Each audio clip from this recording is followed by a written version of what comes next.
This video is sponsored by Only Crits. Hello, everyone. I am here with Dadi from Mystic Arts, a fellow YouTuber. Dadi, am I pronouncing your name even a little bit right? As long as the A is a long A, then I'm mostly happy about it.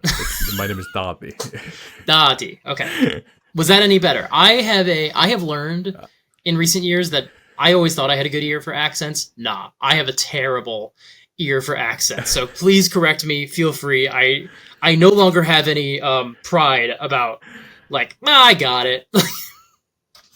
So yeah. Please correct me if it sounds wrong, because I want my audience to. First of all, my audience I think does know you because you have popped off in an incredible level recently. You came out the gate swinging with some awesome videos, and I've been a huge fan. I've just caught up with your most recent one today as we're recording it, and I was like, oh, there's a lot of good stuff in here. This is really good. So, thanks. Thank you. But yeah, you tell us a little bit about your channel for those who are not familiar with you.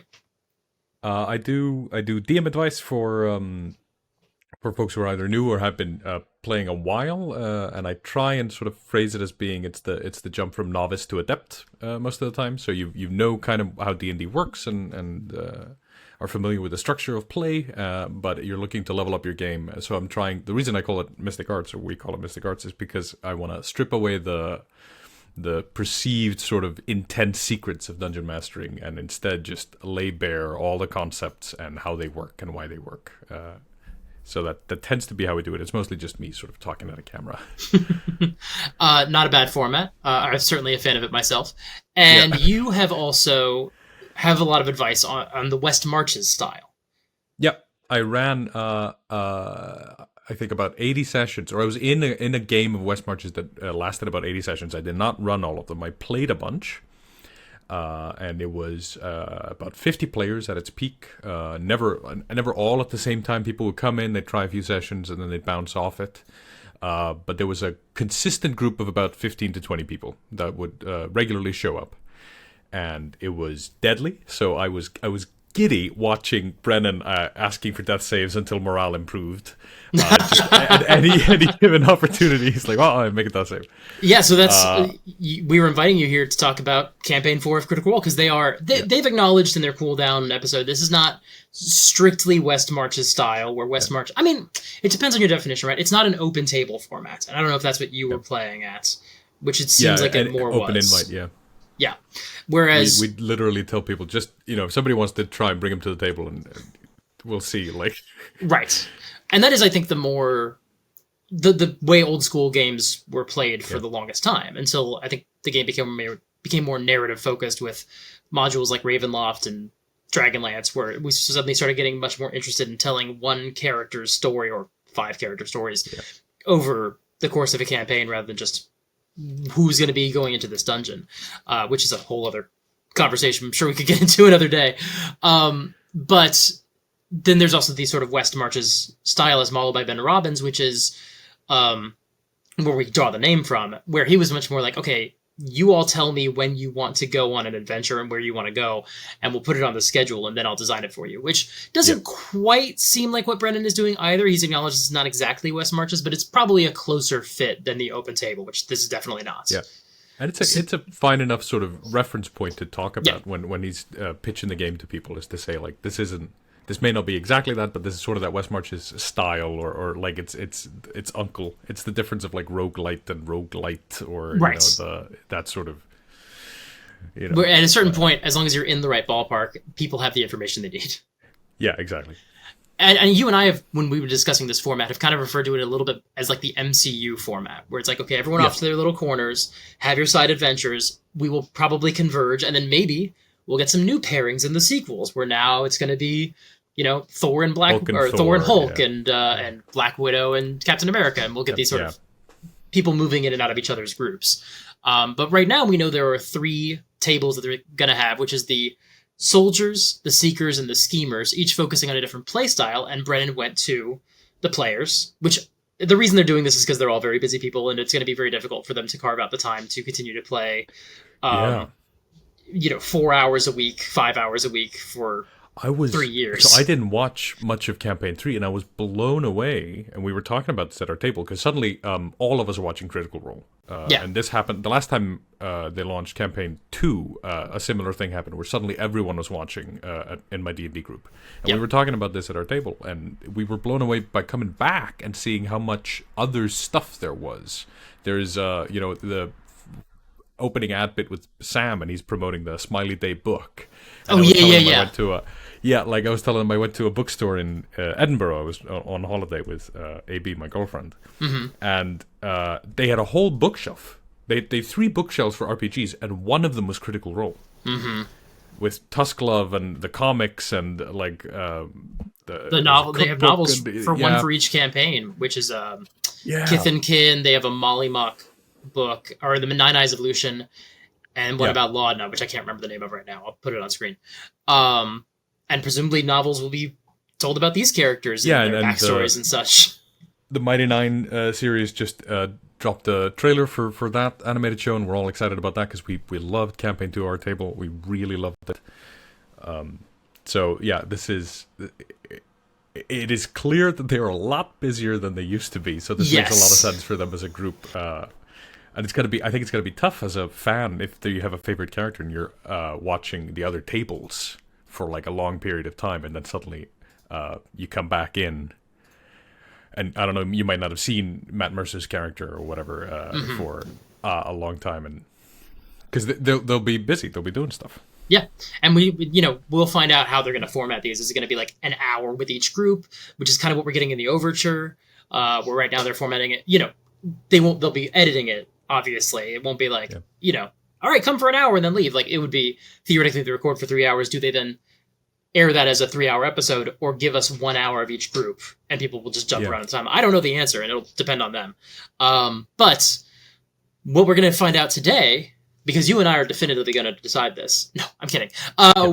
We're speculating who's going to be in which group, and this is basically because I've been watching these players for a long time, the original cast, and I'm interested to see which groups they land in, and I'm curious how close my guesses are to that. You have a lot. First of all, you've watched some Critical Role as well, definitely. You were caught up on Campaign 4 through Episode 2. This will contain no spoilers for Episode 3, but we are current through Episode 2, so we're curious, and I'm curious from your perspective as a West Marches style game master. Which plot points do we think Brennan is establishing for which group, and which players are meant to are meant to be hooked into this? And we're just gonna try to. It'll be really interesting to come back to this after the overture is over. Come back to these episodes and see how Brennan was laying the groundwork. Which mysteries were. Oh, okay, that was leading to the Seekers group. This is leading towards the Schemers. I have some guesses about that right now, but I'm really more interested to see where we think these groups are going to sort themselves into, and obviously. Once the overture's over and we start getting the individual tables, I'm sure in the cooldowns we'll have Sam being like, I was between these two groups. I landed on this one, or Abria saying like, I definitely wanted to be in this one. And, so we're going to get some of these wrong, and that's okay, because the fun is trying to figure out how close these players are holding their cards to the chest. Like, are we accurately guessing like, I have a guess that this character was definitely created for the soldiers table. If it turns out they're going to the seekers table, I'm like, okay. Our reaction to that will not be, they're doing it wrong. No, they shouldn't have made a character like that. That is absolutely not our point. Our point is, can we pick up what they're laying down, essentially? Are we accurately getting a sense of what they're establishing? And obviously, whenever they start crossing back over again, we might see those people who are on the fence jump between tables, and I think that's going to be very exciting. Or they may end up establishing some new categories for tables, where it's like, okay, they may start to become, this is the group that's looking into this house. This is the group that's looking into this monster. Like, they may start to follow specific plot threads the way you might in a West Marches game. We'll see. We'll see what happens. But yeah, it's going to be very curious. We also obviously don't know any of the meta reasons that are happening behind the table. We don't know. We're not going to factor in like, Travis and Laura have decided they want to be at separate tables so someone can stay home with the kid, or they're coming together so they can save on gas money, right? We don't know, Marisha and Matt's work meetings are so different that it doesn't make sense for them to be at the same table, or, maybe they're in all the same meetings, so they're going to be at the same table because it makes the most sense for them. Obviously, all of that stuff is a major consideration whenever you're doing this at your own table. We don't know any of that. That's none of our business, really, unless they end up sharing with it.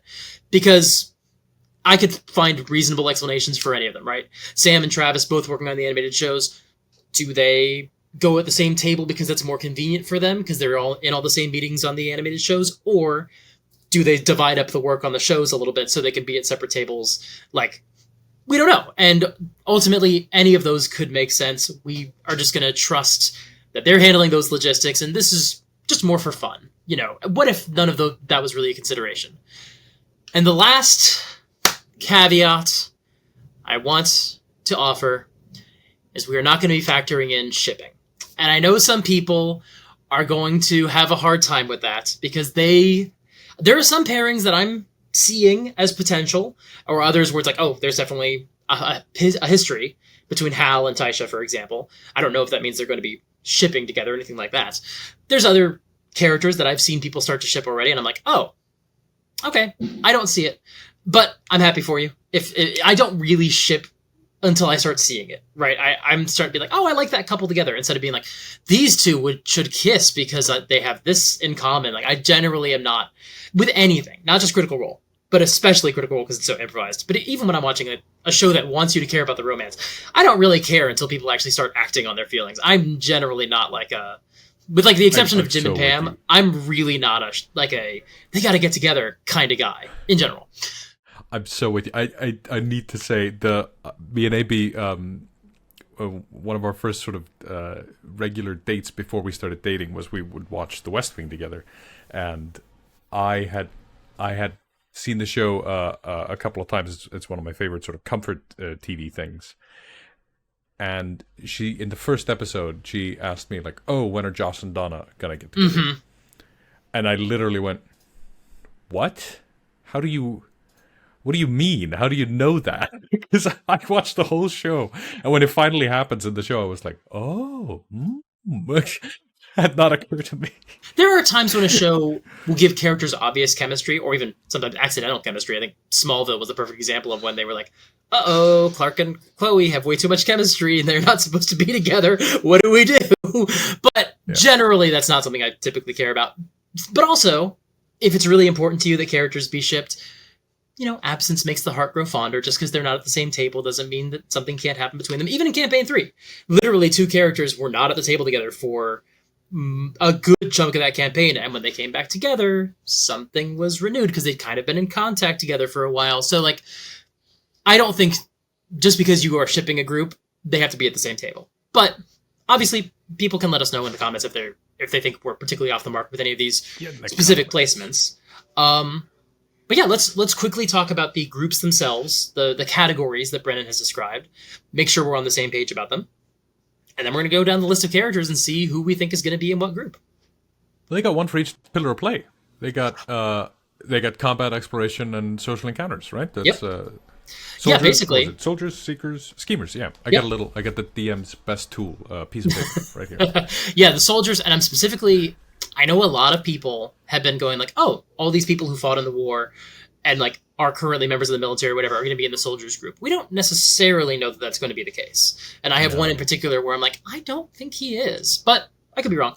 But obviously the name, you know, when we have the title soldiers and we have like a flashback at the beginning of episode 2 and we see a bunch of people in war, I know why some people are like, oh, that's the soldiers table.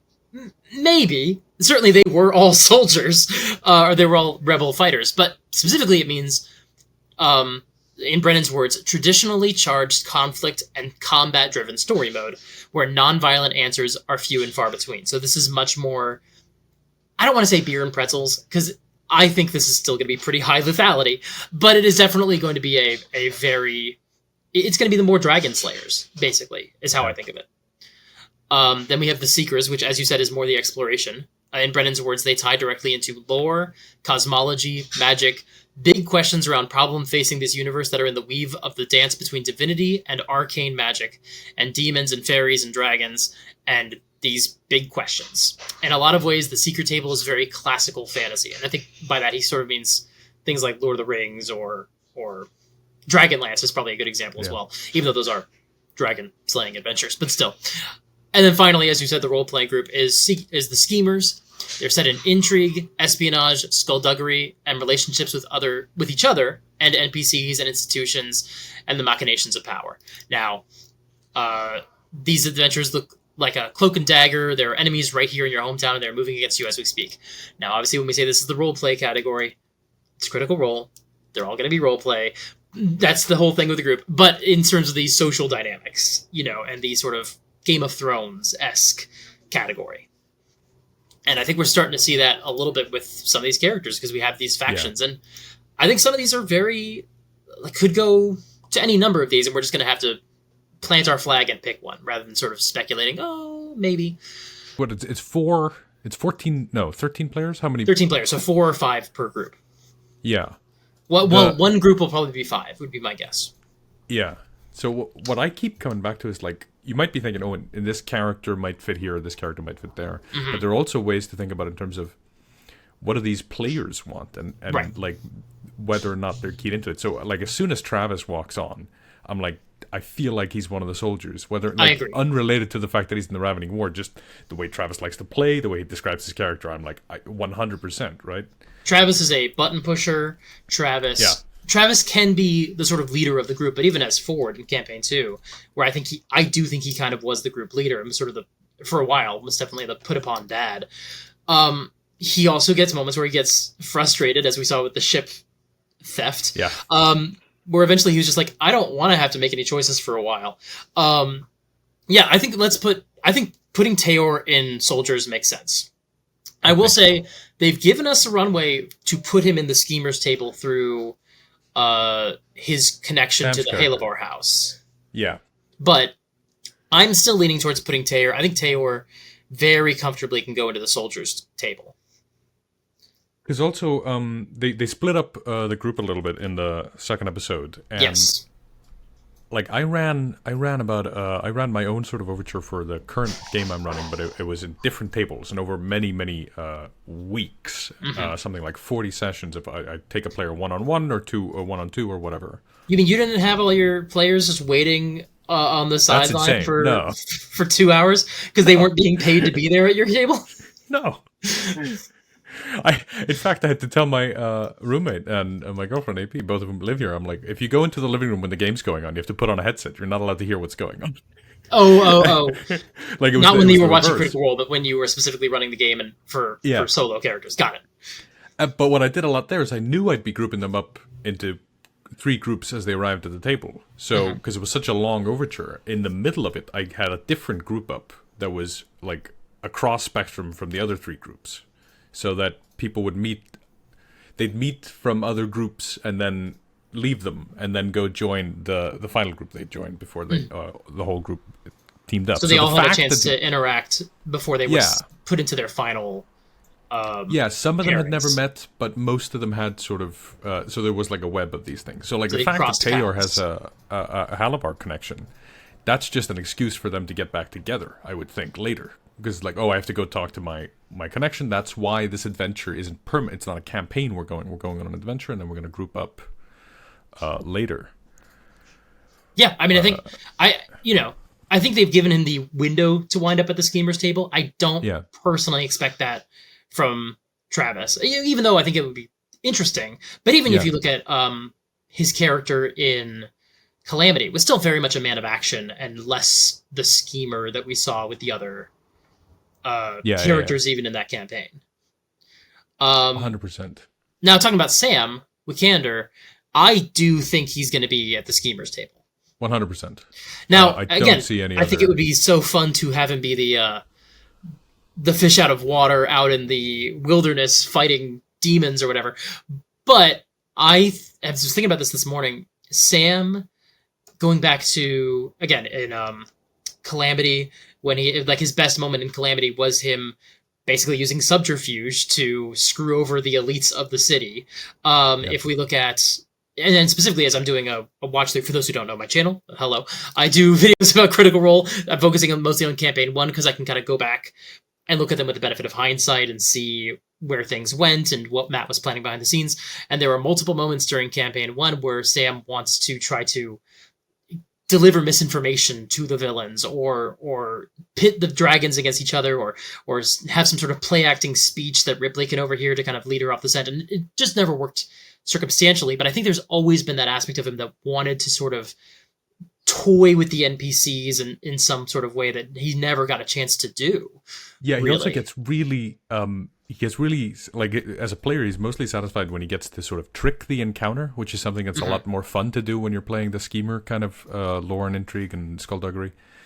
Because like all of the memorable not moments, he's not doing city like urban intrigue, but he's always trying to win the encounter by not fighting the encounter. True. Like, I'm gonna run up to the Manticore's cub, or I'm gonna throw the bomb, or like, he's always trying to somehow crack the code of it. He likes using spells out of combat for interesting results, and modify memory kind of being a perfect example of that all throughout campaign 1. Every time that was used to sort of like get them out of the fire, either by ending an encounter, which is what you just said, or just by like leading people off of their trail and making sure that there weren't going to be any heat on them, or to get drugs, which was a whole thing.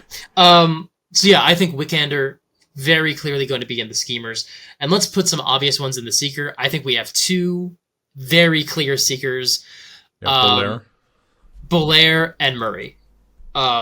Yes, obviously, we just got a scene of them specifically looking into a mystery, and we'll talk more about how some of these specific mysteries can maybe help bring other players into them. Who else is going to be interested in that casket, for example. But Bolaire and Murray really feel to me like characters who were created for the Seeker table. Now, I've always felt Marisha made the most sense at the Seeker's table. And I think she kind of proved why in that scene in episode 2 when they were looking into the casket and they dropped the pin into the void. And her first reaction wasn't, who built this? What does it do? Where does this go? Her first reaction was, why did Thiazi have this? And I was like, hey, that's the best question, because that's the one you can probably find an answer for pretty soon. Yes, obviously, wizard, that helps invite the Seeker comparison. But this has always been, again, when she briefly wasn't at the table in campaign 3, and Travis said, remember that person who took really good notes? And they all looked at each other, and I think it was Talos, and said, oh my god, the Library of Alexandria is burned, because they didn't have access to her notes. But Taliesin also, I've always been the most interested to see him at the Seeker's table as well. And I think Bolaire feels custom built for it. And the description of the runes and stuff, I'm like, he's thought long and hard about how he would identify magic items and stuff. Well, and he always likes to think, and this has been true ever since Percy, he likes to sort of, I don't think he's a game master typically. I guess he's run some games of like Call of Cthulhu and things like that. But he definitely thinks about like, what would it be like to live in this world? He's played D&D for a long, long time. Yeah. And he's thought about like, okay, if you were actually studying something like gunpowder or technology, or in this case, magic, it feels to him like he was like, yeah, of course I would have a vent system, because like sometimes cursed things smoke. And while at a certain point you could push that and be like, well, has everything you've encountered actually generated mist, or is this supposed to be a bigger deal? You want to reward a player like that for being like, no, like I want to be the smart guy who's thought ahead of some of these things and sort of taken precautions. And sometimes he actually has. Like, there will be times where Taliesin genuinely is like, no, let's build a system so we can all hear each other's Vox Machina heartbeats, so that we know when someone's going unconscious and it's not metagaming and it's actual preparation, it's using the technology that we have as magicians in this world. Like, he's always made the most sense to me. And Bolaire, especially in that scene, as the one promoting caution, it's like, yeah, I would love to see someone cautious on the Seeker's table, but who's also still very curious. That's a very good choice. The Murray, I'm a little less sure about as a Seeker, and I think you're right about Marisha, and I think you're probably right overall, I'll be honest. But let's hear your counterpart. The one scene with her and the university professor, and the sort of political mirroring that's going on in that scene as well, I thought was very fascinating, and I think she'd be really invested in what goes on in the political machinations of the city. Mm-hmm. I don't know that she'd like to be there fighting it politically. Yeah. I think everything I mean? that does definitely hit on something that all of these are going to be connected to. These are not going to be completely disconnected adventures. There definitely still going to be some political connotations to all of these. With the plot hook that I think the soldiers are going to wind up going on is, which we'll talk about in a minute, is definitely linked to politics already. Yep. So those are sort of the obvious. Oh, I also, if we're talking about characters who I don't think make sense at any other table, I do think Robbie Daymond as Cadigan makes the most sense at the soldiers table. He doesn't feel like a character who's going to fit in with these schemers. I could see the argument for seekers. I just don't see it as strongly as I do soldiers. Now, Robbie's only a character I've seen play a couple characters. This is not me like basing it on a bunch of experience seeing him in action through multiple characters. Like, I could be wrong. Maybe he is going to love the Seekers table, but I don't know. I mean, I'm between soldiers and seekers for him. I don't think he's going to be part of the schemers. Is he a ranger? He is a ranger. We think a beastmaster. Okay. Yeah, that would make sense. I could see him at the secret table. Now, there's another thing we should be talking about here, and this is a little bit more meta, but that's it's the mixture of classic cast and new cast, and they presumably are going to want to shuffle those quite a bit. Probably. That's a good point. Additionally, probably the Seekers table won't be all wizards. I know I've seen people sort of talking about it like it is going to be. I'm like, no, they would want some people on that team who are going to be a little bit more hardy. So, like Robbie being the sort of the muscle of the Seeker table. Yeah, like because we've got the paladin and is he a couple of paladins. Mm-hmm. So we have a paladin and a paladin sorcerer with a Zune. Yeah, and then there's Ashley, also a paladin, but we'll put a pin. Oh yeah, that's right. I keep forgetting Ashley's a paladin. See, she's the one who I am not sure. No idea. There's a couple of wild cards. I think Ashley. Yeah. And I don't think Ashley's going to be on the schemer table either, right? She is so disconnected from the city politic. Getting involved with them, she doesn't seem to have a lot of social graces or scheming ability that we've seen. She's very blunt and very direct. She's not unreasonable, but she is uncompromising.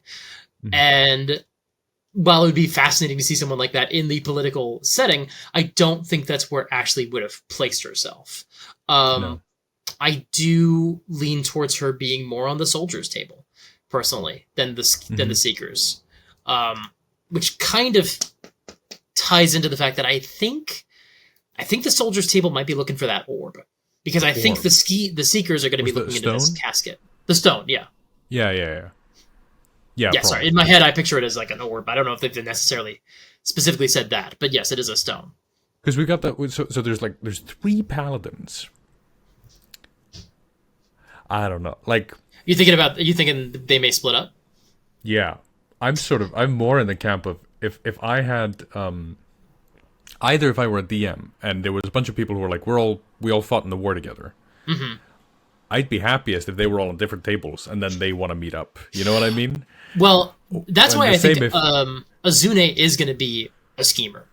I think he is so placed politically. And let's go ahead and actually put him on that list. I think Azune makes the most sense in the schemers table. That's also how we got introduced to him. Yeah, exactly. That's a really good point. Yeah. It depends. So Valus could be on the Seekers table if they're not specifically looking for the stone or the casket, but they're looking into like the dead gods and the angels. Like that does seem to be linked. Mm-hmm. And if the soldiers are instead going after that caravan that we learned about from, I believe it was the Divinos family. Yeah, the Divinos. There was the caravan that didn't make it through the mountain pass. Yeah, I would not be surprised if that's where the soldiers are going. And I don't know I don't know with Sir Julian if he's going to be a soldier or a seeker, because Matt Mercer, you think, oh, of course, seeker, right? He's Matt Mercer. He loves lore, but he also likes to let other people occupy space, right? And like go where they want to go. And sometimes he just likes turning his brain off. And he's also really likes combat. He is a tactical guy, and Julian, feeling like a blend of let's be honest, Lannister. Jaime and Tyrion Yeah. Lannister, based on his Yeah. scene at the beginning of episode 2.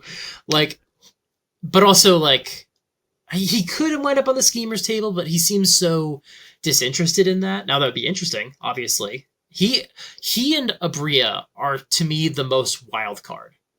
Because Taisha obviously has a family connection, so we haven't seen any of it, but obviously it's because she's been with, at the funeral. She's been at that house the entire 2 sessions so far. So we haven't seen her exploring mysteries, we haven't seen her fighting things, and we haven't seen her going with the politics. But she has the potential to do any of those things. We know that her kids kind of resent her for going off and having adventures, but she regrets that she's made them feel that way, but doesn't indicate that she's necessarily going to stop. That could put her into Seekers. Obviously, she could be a soldier because she's a druid, and druids kick ass. And she's a lot more sturdy as a druid than she was like as a wizard in other campaigns. But she also has a family link that could tie her to the Seekers. As she and Julian feel the most wild card to me. What I think is also curious is that if you're a player, and if we're talking no, I'm trying to deconstruct how this ended up. But if Brennan goes, listen, we're gonna split us up, and it's gonna be combat exploration, social encounters. Yeah. And you go, okay, I wanna do the soldier thing, and so do 4 other people, whatever, or 5 other people, or whatever. You don't all go make marshals. You're like, okay, some of us has to be able to heal. Which healer class also kicks ass? Like druid. You know what I mean? Or like, could be the cleric. Very possibly. Like, probably not the bard. You know what I mean? Yeah, I do. Well, so that brings us to Hallandil. Now, he obviously has a lot of connections in the city to stick around, right? So potentially could be schemers. He didn't bite on any of them. That's right. He seems to almost resent. Like, I'm going to go there. He seems to like resent the playhouse he was given, or the plot of land he was given for his playhouse, and the sort of politics it took to get there. We know that he tried politics to save his brother, and it failed. So I could see, okay, I'm going to keep exploring this and try to figure out what broke down in the politics. Or I could see him being like, no, I'm going to go try to figure out what messed up things my brother was into. I don't see him in the soldiers' camp. I simply don't. No. I do think Seekers is where I'm leaning for Hal. That's the one I would kind of be not terribly surprised if he winds up somewhere else. And and we got a pretty squishy party right now with a warlock and a wizard. If we're adding the bard, we got to put some muscle on that team. And I'm kind of leaning towards Valus, because I kind of think Valus is going to go wherever Hal goes to make sure she gets what she wants. Sure, yeah. Again, this is us only having watched the first 2 episodes. But right now I'm putting Hal and Valus in my Seeker camp. I don't know if I buy that. That's 4 classic cast members. Yeah, yeah. They might bring Occtis. That'd be fun. But that's Occtis 2 wizards on the same Seeker team. But Occtis, well, I'm always like, wizard, Seeker, go, because that's what I would do. But I don't know. I do kind of lean like, is Occtis going to be in the politics group? Because we have heard him talk about his father and how bad his family is. Not his father, just his family in general. I think the only father that we really have interacted with is Julian's.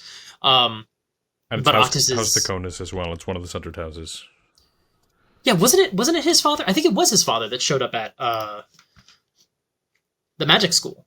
Yeah. Primus Taconis arrives looking for his son, who is a student at the Penteveral. So Occtis is a student at the school that's being shut down, or being threatened with shut down to protect the secrets of magic from the common people that the school is meant to provide it to. Yeah. Basically, higher education is being limited so that people who aren't already independently wealthy can't participate in it. Gee, I wonder if Brennan might be making a commentary about anything in the world.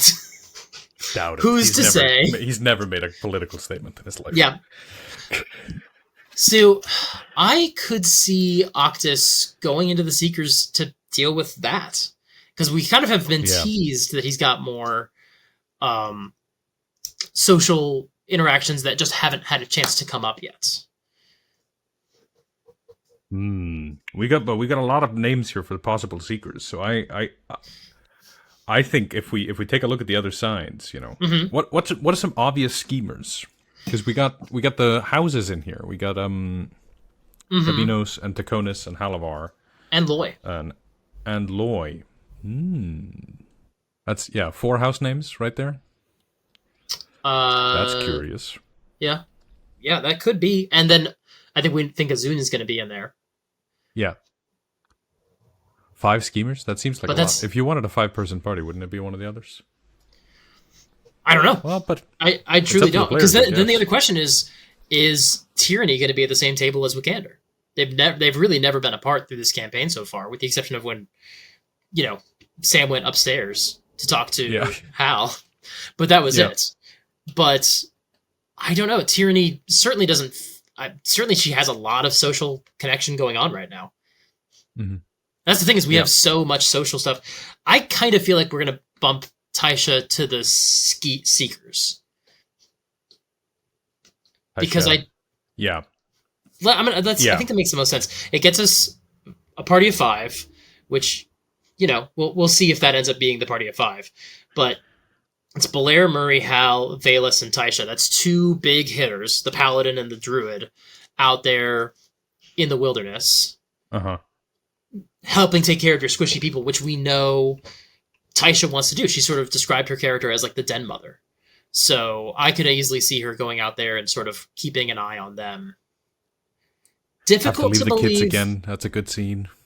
Difficult to believe that she and Hal would both leave their kids, but we'll see. That's a decent lineup right now. I have a harder time picturing Taisha on the schemers table compared to Occtis. Yeah, she also, just in the scenes that we saw her, she didn't really seem interested in... People were like, there were things going on for appearance's sake, and Taisha was always gut instinct, which is the Druid, right? Yeah, she was the whole thing that she was doing at the funeral was that the flowers were literally like blooming and withering based on whenever people approached, which is not like crazy composure to have if you're trying to be politically savvy. Which, by the way, hey, for all you people who are being weird about Abria, cut it out. Just quit it. Stop being so weird. Anyway, moving on. I'm not convinced by Hal being on here. I think 4 original cast members in one group, I think, is too many. Now, because we're that's also my cynical side, but we're also in fairness, we've basically described Schemer's Table as like most of the new cast members, which I don't think is going to happen. That feels crazy that they would force everyone else into that little camp. That does not feel right. Do we want to put Hal into Schemers? I want to move Hal. Yeah, I want to move Hal over. I could see that. I think, him reluctantly taking on the sort of political side again, having been beaten back from failing to save his brother, and then having to step up again. I think that's an interesting thing for him to go through. And then Wicander's a cleric, as soon as Paladin, Hal's a bard. Yes, Wicander's definitely a cleric, and certainly not a sorcerer. He's got to be a cleric, because that's what it said on his character sheet, even though he has a horrible wisdom score and a very high charisma score. No. We believe you, Sam. You're a cleric. That's a thing that you definitely are, with your wisdom of 10 and your charisma 18. Mm-hmm. Yeah, with your angel grandfather chained in the basement. Yeah. Probably not a sorcerer who got your divine power from your grandfather, right? I think he's a sorcerer. Hasn't been officially confirmed, but boy, oh boy, that's what everyone on the internet thinks. And that does seem to be confirmed by the events of episode 2.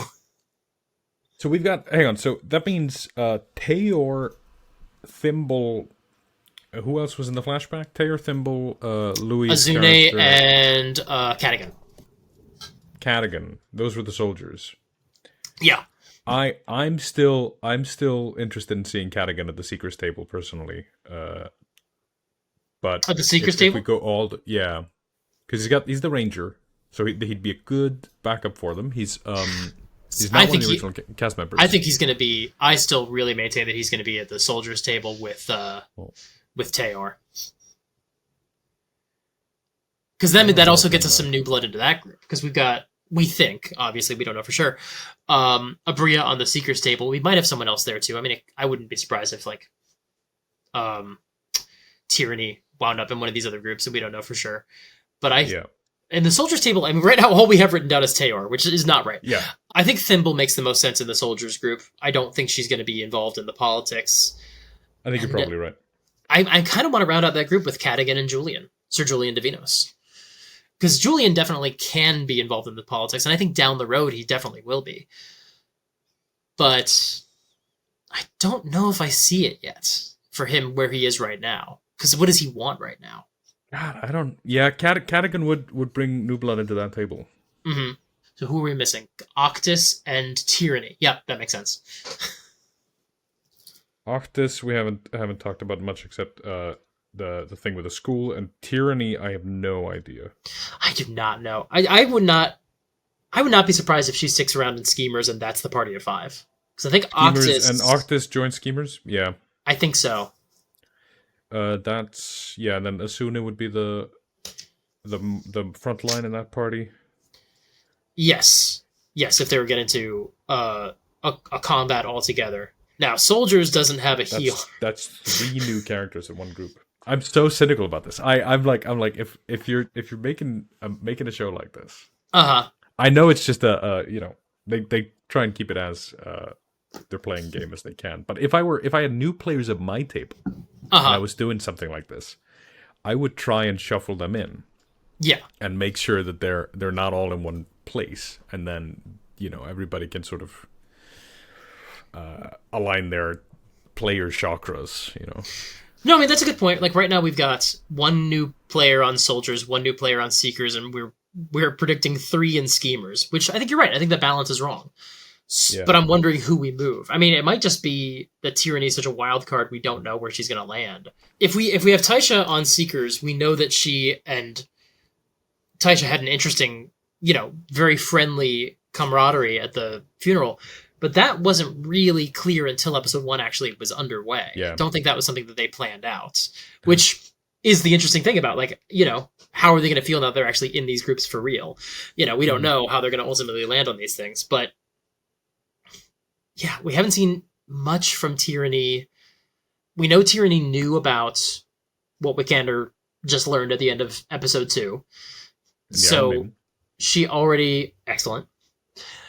So she already had some political knowledge. Yeah. There's some sort of mystery going on with, there's I should say not mystery, this sort of ulterior motive where the devils or the demons, sorry, not devils, they're demons, are aware of all this subterfuge, and they're aware, and so they're clearly, involved in this in some way. That's why I'm still I kind of see Tyranny on the Schemers table. Yeah, I think you're right. I think I think you're right. Yeah, she'll stay with Hal, and then the question is, does Occtis stay there? I don't know. They'd be good to get a caster on the Swords table. Yeah, that's what I'm leaning towards as well. It's because right now they've only got half casters, pretty much across the board. Yeah, Thimble being Thimble's a rogue. Sir Julian's a fighter rogue. Teor and Cadigan both have a little healing as Paladin and Ranger, respectively. Yeah. Putting a full caster on there would be nice. And it could... I have a harder time seeing Taisha there than I do with Occtis. I mean, both would make sense, but Occtis will be such a fish out of water on the Soldiers table in a way that's really interesting. I don't know. It's tough because there is so much politics going on that it would make sense for any of these characters to be at the Schemers table to some degree or another. Right. Any of those ones that we're on the fence about. There's a reason so many of them have landed on Schemers. And we've been like, we should probably move them into another group. If Matt's at the Soldiers table. Mm-hmm. That leaves... Which he definitely is, because all of these predictions are correct. Yes. Yeah, we're 100% correct. Yeah. That leaves only Occtis to be the 5th person at any table. Right. If all these other guesses are correct, which they definitely are. Which they definitely are. Again, I keep coming back to old cast, new cast, and maybe that was less of a consideration than I think it is. Except it's not, because we're 100% correct. Yeah. No, I mean, I think it's a really valid point because you're also wondering, like, okay, are people going to be sitting down to watch a table that is mostly new players? You know, I will, but Yeah. all these groups are going to have some amount of people not dipping in because they're not as interested in that party. You know, it is a factor. You know, you also want to make sure these new players aren't, you know, left in the lurch. That's kind of the weird thing about putting so many new faces on schemers, which is that for so many of them, they're not new to D&D, but they're new to this format and this table and this high profile platform. That's really putting them in the deep end in terms of not putting them just on the soldiers table where it's like, hey, you don't have to worry about much. Just look at your character sheet, make sure you can fight monsters, and then you're good. You know, putting them in the schemers table means they have to pay a lot of attention to everything that's going on and play their cards correct. And if they make a mistake, it could have long-lasting, disastrous consequences that they won't recognize for weeks. Mm-hmm. Although I think Brennan is doing a good job of telegraphing when they're making mistakes, even though they're not given a chance to correct them. Like when the weird shadow followed Sir Julian out the door, presumably because he spit on a corpse. It wasn't something that manifested in that moment, but he was definitely indicating, like, okay, this is going to have there's going to be some consequences down the road for this. Yeah. I'm not as certain as you about Sir Julian. Okay. When I first saw like the campaign 4 announcement, my gut was that Matt would want to be the Seeker, like you said. Like Matt likes lore, yada yada. He also just he gets really excited at like discovery in the same way that I see from Taliesin. Mm-hmm. See, now it gets harder the more names you have on the list, because then you start second guessing all the names. Right, because all of these are based on, okay, who would play with this group? And if we're wrong about the first people we put down on the list, that changes everything. You know, yes, we feel confident that we have some people right on the soldiers table, but if we're basing this all around the idea that, like, if it ends up that Schemers is Teor and Wicander, that throws everything out of whack. It's not. Yeah. But, you know, it could be. It's not. It could be. I think our top two names on all three lists I'm very certain about. Azuni and Wicander and Schemers, Bolaire and Murray and Seekers, and Teor and Thimble on Soldiers. Teor and Thimble, yeah. Yeah. Like those ones I'm very certain of. Cadogan I'm still leaning towards Seeker, but I've got him here on the soldier table. And Julian I'm leaning towards Schemer, but that doesn't work. That's too few people at the table. Right. I think Valis is good in the Seekers. I think she has to be there because she could technically go to soldiers, but I think she's better served as being the muscle on the secret table, and I don't think that character is gonna shine as much in the Schemer table, just on account of like what we've seen so far, and like you said, her being an outsider. I think that's correct. Mm-hmm. I think the devil stuff that's going on, we're gonna wanna keep Tyranny at the Schemer table. Hal, I don't know. Hal could sort of step to his brother's shoes, but I don't think that's like story-wise interesting. I don't see him on the soldiers table either. No. Again, if I'm thinking about, I wanted to put him on the Seekers table. I think you're probably right that he is not going to go there, but Schemers makes the most sense because I think all the things we talked about with Sam, a lot of that is true for Liam as well. You know, he likes to find creative ways to sort of play with NPCs a lot and sort of get into that factions work. I mean, hell, Campaign 2. One of his biggest moments was the Beacon. Yep. And he was 100%. Also tied deeply into another major faction in that group. We saw a little bit of that in Campaign 1 with the Clasp. It never really ended up manifesting in a meaningful way, but I think he likes being part of or involved in factions. Yeah. And while he's currently kind of unaligned in a way where he could kind of bounce over to Seekers, I think for his playstyle, Schemers makes a little more sense. Yeah, just because we haven't seen him do anything, it might also just mean that that leaves Liam open to get that in the moment thing where he plays through joining something and he gets to have that sort of story that we've seen him go through in other campaigns. Mm-hmm. So I feel good about him on Schemers. I feel very confident about our Schemers table in general. Those four. Whether or not Occtis is on there, I'm very confident about those four. Yeah. Occtis is the question mark. Kind of the big question mark that's kind of throwing everything off right now. Because I don't think he goes on Seekers. As much as I would love to see him in that group, it is a very squishy party with 2 wizards on it. And I kind of like him more on the Schemers table, but if I was putting this group together, I'd put him on Soldiers. Yep, that's what I keep coming back to. I haven't seen anything to indicate that makes sense for that character. That's the tricky thing. But I don't know what kind of player Alexander Ward is, so I couldn't tell you.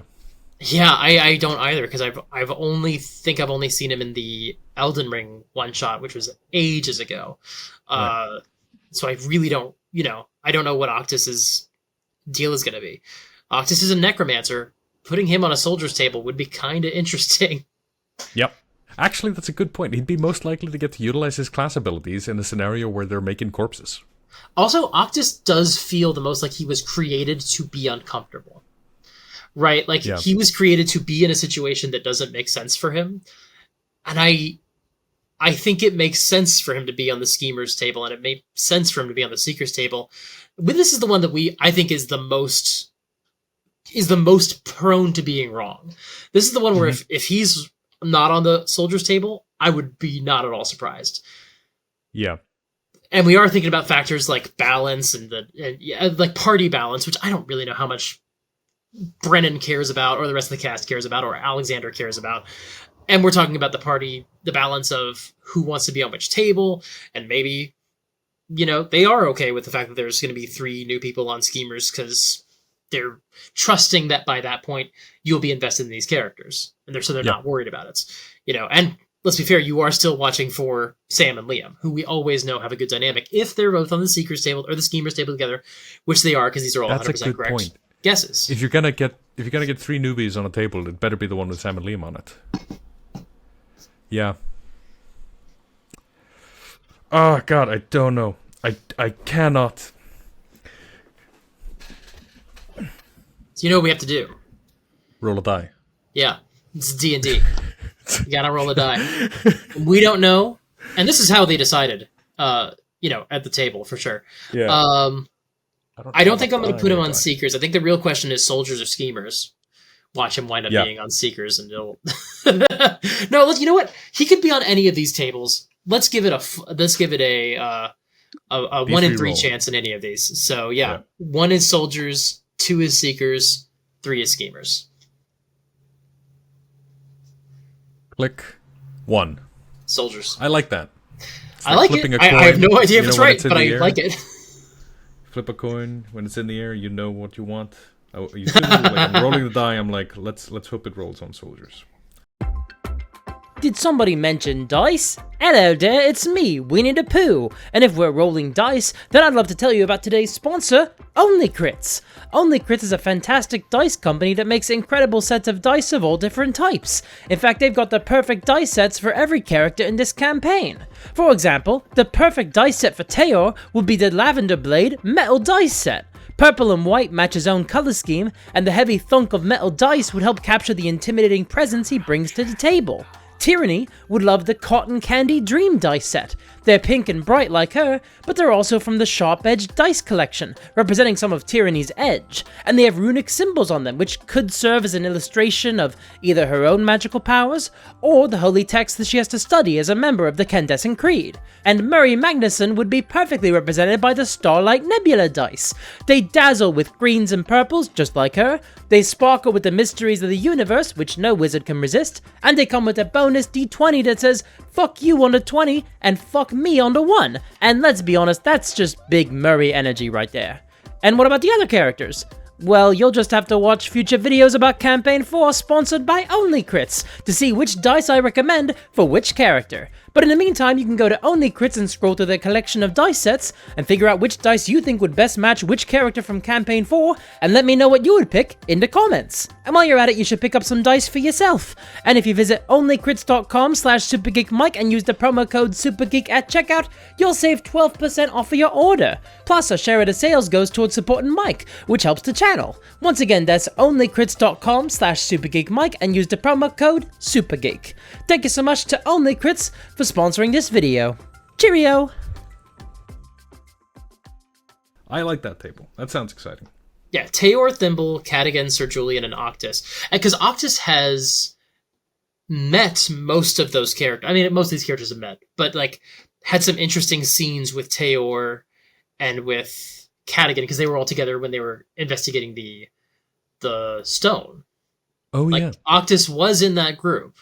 So that does kind of work. And that was mostly, it wasn't Sir Julian, it was Azune. But otherwise, that was that full group at the hideouts. Which does kind of help me feel a little better about putting him at that table. It's because we have a little bit of precedent there. Yeah, and the Seekers are pretty well rounded out with the Paladin, the Druid. And a Wizard and a Warlock. Yeah, that seems like a... I like this. I think we're 100% accurate. Well, I mean, we are. So I don't even know why we're talking about any other possibilities. No, again, so just to round it up, we have the Soldiers table has, we believe, best guess, Teor, Thimble, Cadigan, Sir Julian, and Occtis. And that's the party of 5. Yep. Seekers is Bolaire, Murray, Valus, and Taisha. And Schemers is Wicander, Azune, Hal, and Tyranny. Yeah. We did put the most players in the group that's going to have the most combat, which does mean combat is going to take longer. But also, they were told this is a deadly campaign. If I knew I was going to be getting in the most fights, I would want a bigger party. Yep. So I could see, again, we'll find out exactly what happens.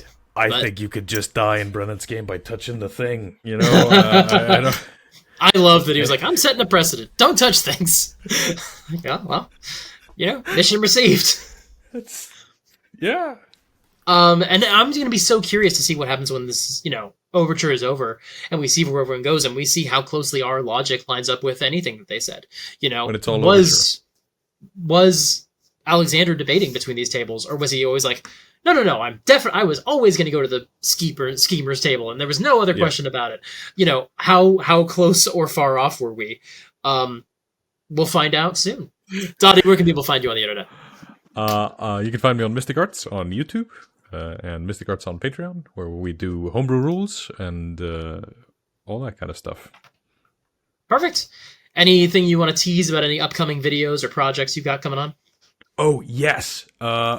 By the time the overture is over, I will have released my first zine called The Broadsheets, which is an introduction to my campaign setting, and it's got it's a mega city, an industrialized sort of flintlock fantasy by gaslight industrialized metropolis, and it's got a one-shot adventure you can run in to introduce your players to it, a character roster, and it's full of art, and it's got a setting guide for the first district and an introduction to the continent. So it's a hefty dossier of sort of a first opening introduction to my campaign setting, and we've got so much glorious art for it. I need people to see the art that I commissioned because it's beautiful. Perfect.